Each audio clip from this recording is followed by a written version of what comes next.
Wow. But it'll be fun to see her back. Go ahead, Jason. I was going to say, just seeing some of her Instagram videos, she's not easing back in the water. She is diving head first and doing things that you don't see someone do a few months after pregnancy, as far as after giving birth. I'm not a pro at this, but it's intimidating to me.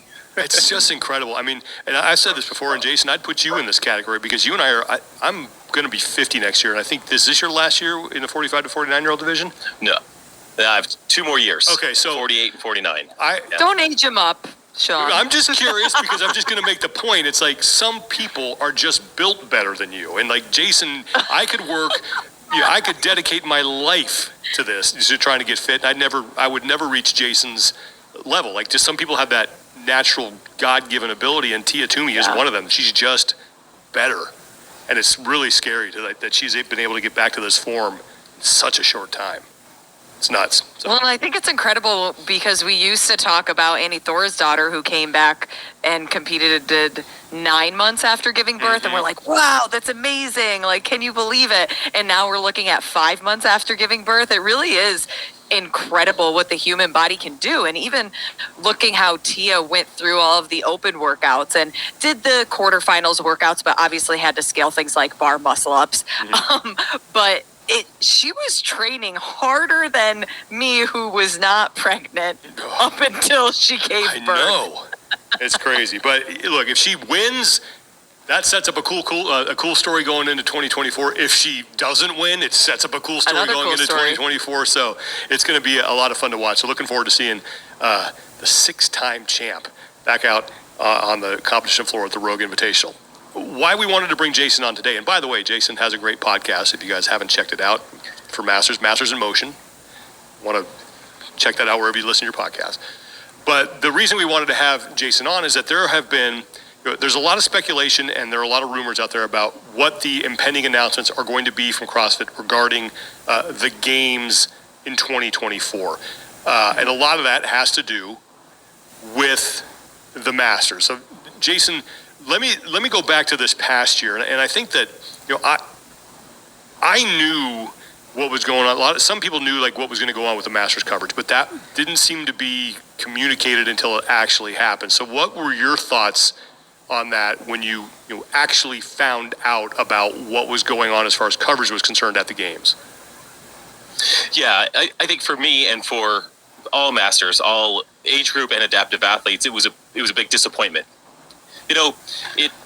We all knew, or those of us that read between the lines, when the announcement the day before the game started, that there would be. It was actually this really beautifully done social media post. Coverage for the game starts tomorrow, and in the text it says there will be a stationary camera located in the furthest corner of the field. Or it didn't say it quite like that, but we knew a stationary camera. We know what that means. Like, man, it stung a little bit.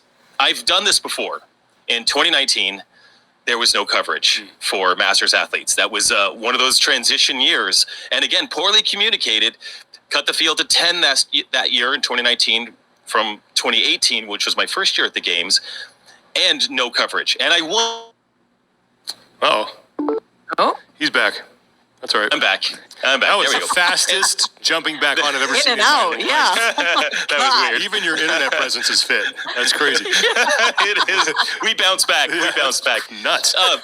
So this wasn't the first time that we'd experienced this, and it was disappointing in 2019. But then this year, we were all disappointed. And I think we were disappointed mostly because of the lack of communication. And this is I think something that's happening right now as well with regards to what's going to happen with the Masters athletes this next year. So, if CrossFit would have shared 2 months ahead of time or even a month ahead of time, hey community, support your age group and adaptive athletes, by showing up at the games. This year we're not having a live stream. We're doing a stationary camera, or this is what we're doing for a live stream. So those at home, you can still see it, but this is the plan. Plan accordingly, because adaptive and age group athletes are very much embedded parts of the community, right? There's CrossFit gyms that send their masters athlete, their teenager, their adaptive athlete to the games, and they've got this huge gym behind them at home. And when you find out the day before, you can't watch them.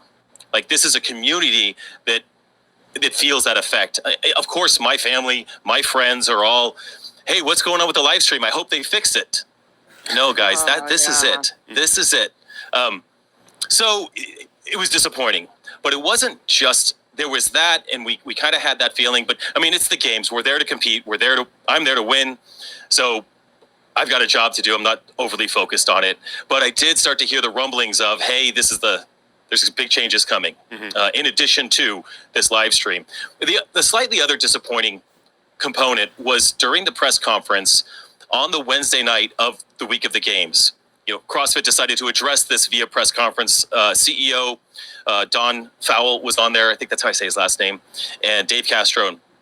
They addressed the question, and the question was, what happened to the age group and adaptive stream? And their response was, it was a really hard decision. That was the answer that we got. It was a really hard decision.